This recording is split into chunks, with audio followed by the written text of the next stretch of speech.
उच्च वर्गीय लोग गांव में रहते हैं, फिर मागास वर्गीय रहते हैं, इतर मागास वर्गीय, और फिर मागास वर्गीय, ऐसे लोग रहते हैं गांव में।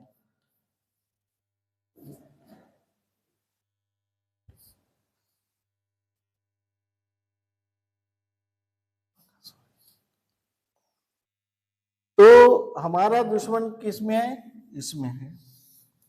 ये इतनी सारी टीम उन्होंने बनाई है, और हमारे पास कौन सी टीम है? ये टीम है। दुर्बल लोग हैं, मागास वर्गीय लोग हैं, हमारे पास ये टीम है।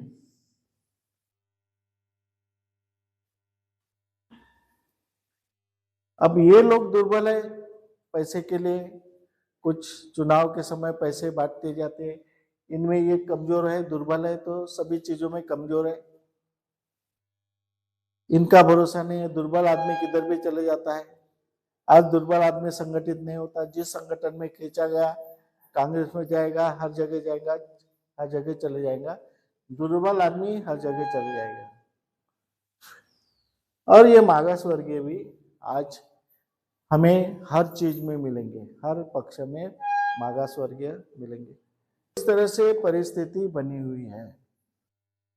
हम इसके बारे में आज पूरा चित्र मैं बता रहा हूं आपके सामने, क्या चित्र है। अभी struggle for existence, survival of fittest, theory of evolution, इसके ऊपर पूरा आधारित है।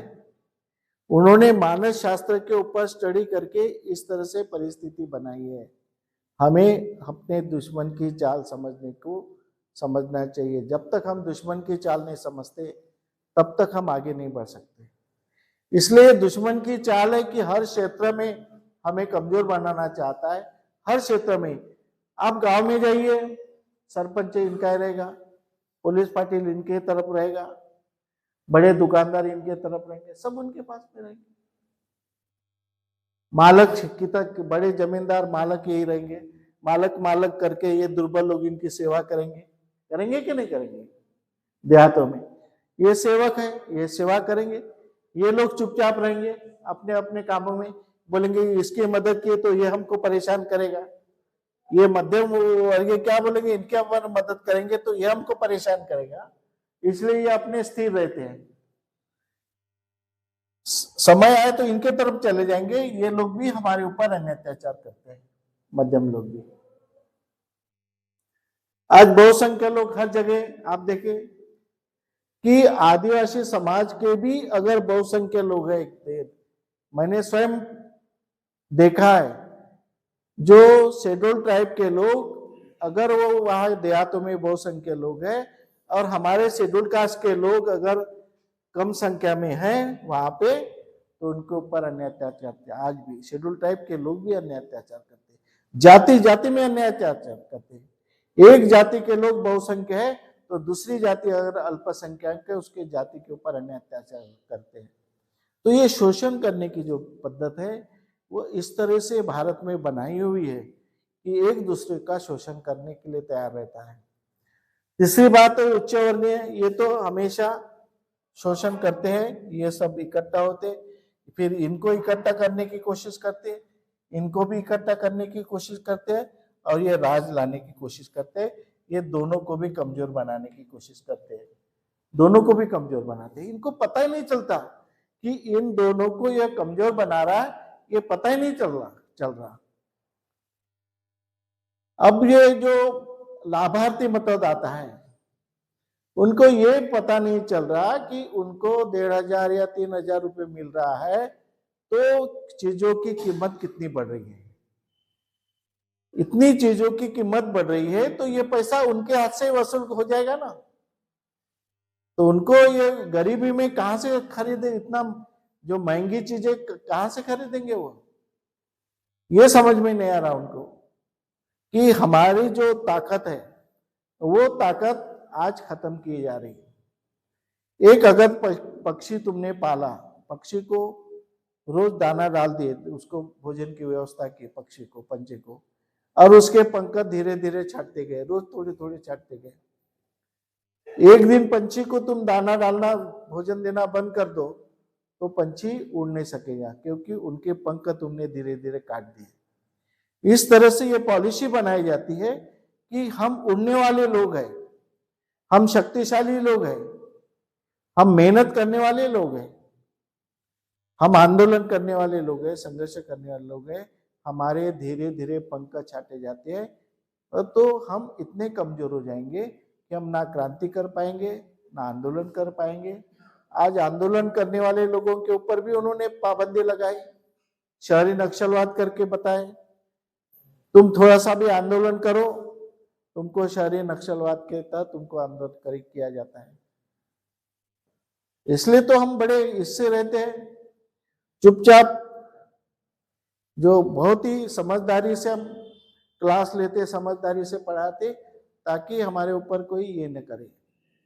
आज चारों तरफ उनका पैरा है, चारों तरफ वो दक्ष लोग हैं, कौन क्या कर रहा है, कौन कैसे पढ़ा रहा है, क्या सबके ऊपर उनकी नजर है। इस तरह से आज हमें ऐसे परिस्थिति में हमें कमजोरी से ऊपर उठना है। कोई भी हालत में, कोई भी परिस्थिति में हमें कमजोरी दूर करके शक्तिशाली बनना ही है, और हमारे समाज को आर्थिक सांघिक बल को बढ़ाना है। हमें सांघिक बल को बढ़ाना है, कोई भी हालत में हो। नहीं बढ़ाएंगे तो स्ट्रगल में खत्म। हमें आर्थिक बल भी बढ़ाना है, सोर्सेस बढ़ाना है, अपने दुकान निर्माण करना है, अपने उत्पादन क्षेत्र बढ़ाना है। चाइना की परिस्थिति आपने देखी होगी, चाइना में खाने के लिए नहीं मिलता था, रहने के लिए जमीन नहीं थी, पानी में रहते थे, पानी के ऊपर जो नाव बना करके वहां रहते थे, वो जमीन नहीं मिलती थी उनको। आज वो चाइना आज पूरे वर्ल्ड में फर्स्ट नंबर पे टेक्नोलॉजी में है, क्योंकि उन्होंने ये सब बढ़ाए, ये तीनों चीज उन्होंने बढ़ाए। यहाँ पे मानसिक बल में टेक्नोलॉजी बढ़ाए उन्होंने।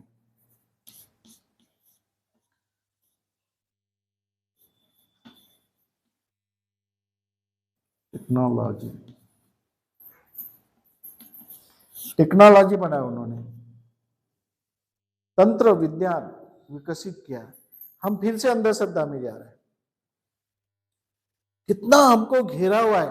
वो तंत्रदान में नए नए तंत्र विकसित करे। खेती, अब पाइप में खेती करते, वो प्लास्टिक के पाइप में मट्टी डाल के ऐसे खड़े कर देते, मट्टी डालते, इसमें छेद बनाते, यहाँ से उगाते। जब तालाब में, समुद्र में खेती करते हैं, वो पहाड़ी के ऊपर खेती करते हैं, हर जगह वो खेती करते हैं। इतना उन्होंने डेवलपमेंट किया। तो हमें भी इकोनॉमिकल सोर्सेस और मेंटल, उन्होंने पूरे साइंटिस्ट उन्होंने बनाए, पूरे साइंटिस्ट लोग मानस शास्त्र वाले उनके पास में है। इसी तरह हमें भी आगे बढ़ना है, तो ये सब काम करना है, क्योंकि हमें कमजोर समाज की सुरक्षा करना है। क्यों? उसका कारण कमजोर समाज की सुरक्षा करना है।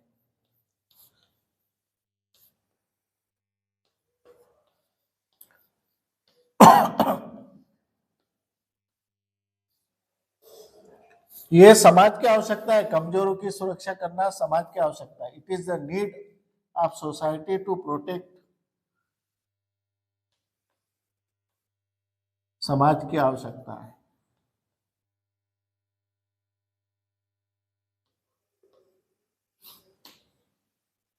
It is the need of society to protect the who will weakest, who will weak, जो समाज कमजोर है उनकी सुरक्षा करना ये समाज का काम है। इसलिए हमें कितना फूक फूक पर कदम उठाना पड़ेगा, कितना फूक फूक कर चलना पड़ेगा, इसके बारे में आप चिंतन करेंगे तो आपको पता चलेगा कि हमें जीवन किस तरह से जीना है। तथागत गौतम बुद्ध और डॉक्टर बाबा साहेब आम्बेडकर, वैसे ही अपने गुरु जी भंते जी ने हम लोगों को 2 टॉपिक के ऊपर में आज हम लोगों को आकर्षित किया है। उसमें से पहला टॉपिक ये है कि संघर्ष की पृष्ठभूमि।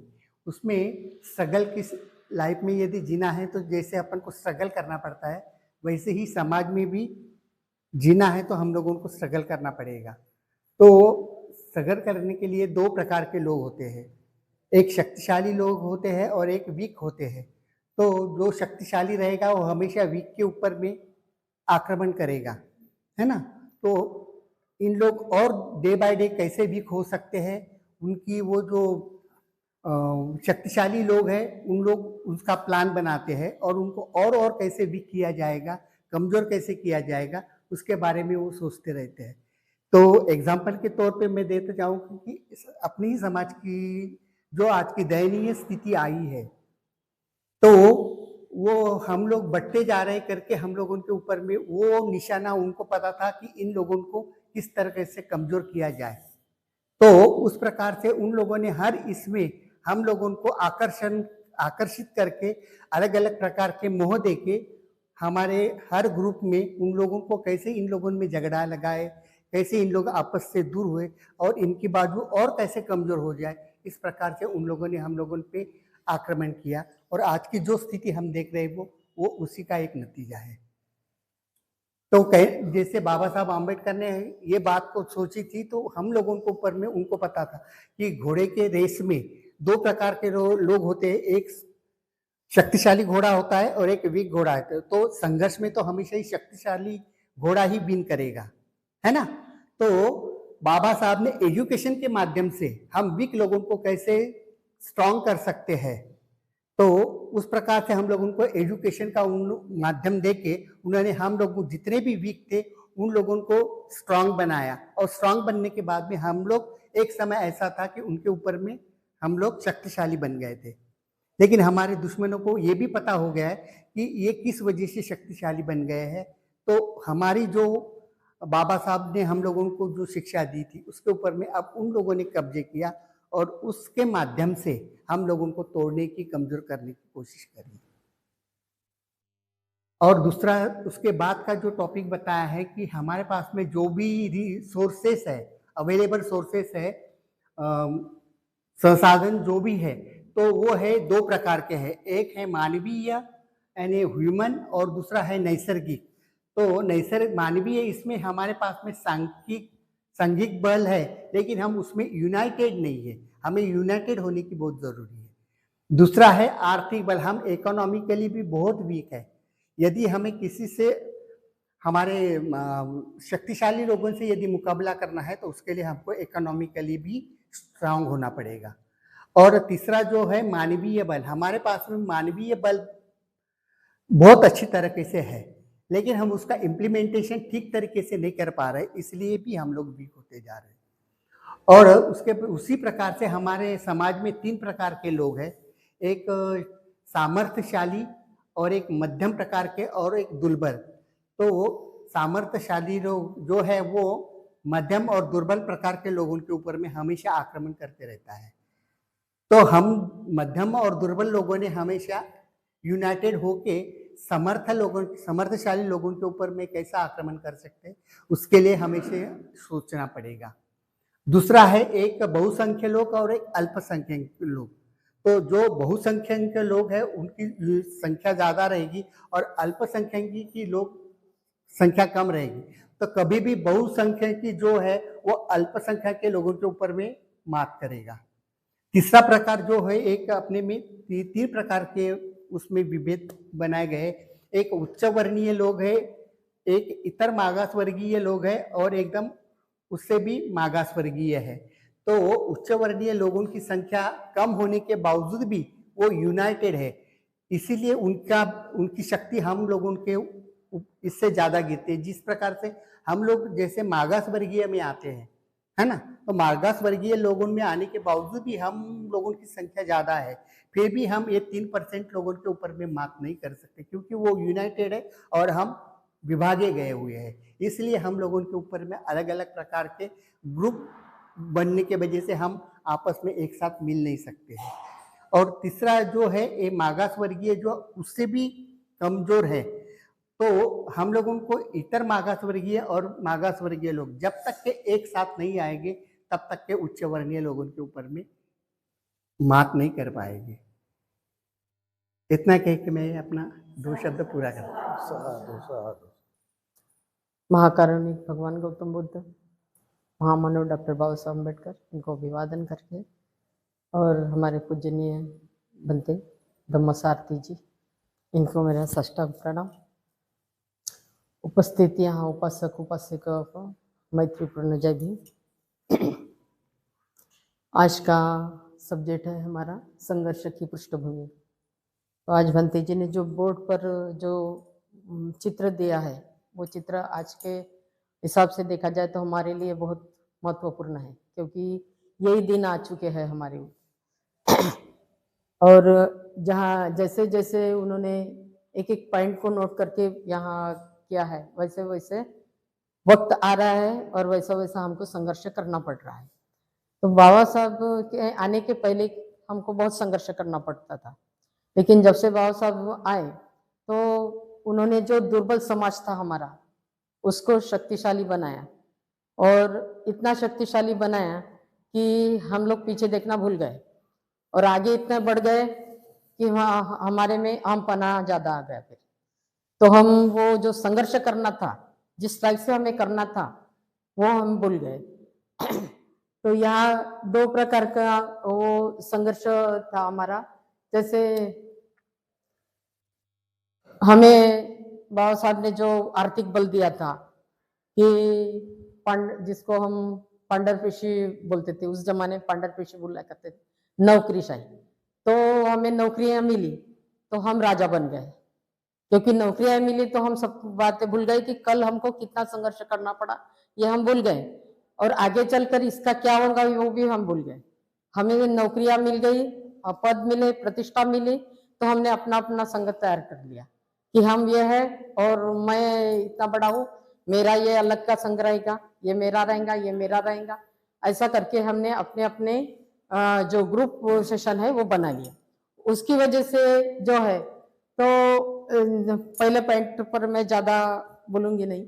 सेकंड पॉइंट संसाधन जो मानवीय और नैसर्गिक है। तो मानवीय है सांघिक बल, आर्थिक बल और मानसिक बल।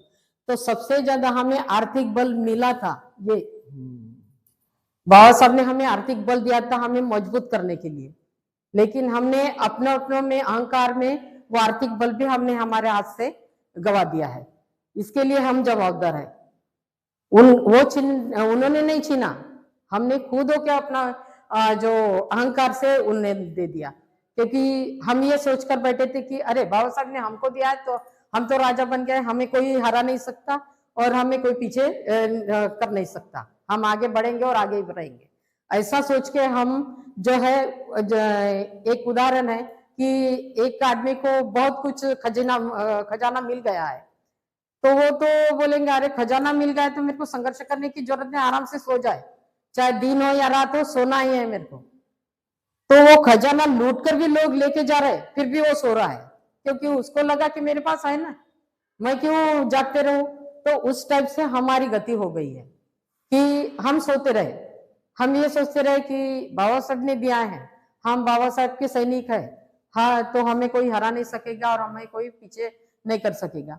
लेकिन यही सोच हमारी गलत हो गई और वो जो हमारे सामने दुर्बल हो गए थे वो आगे निकल गए और वो सामर्थ्यशाली बन गए और हम दुर्बल में आ गए।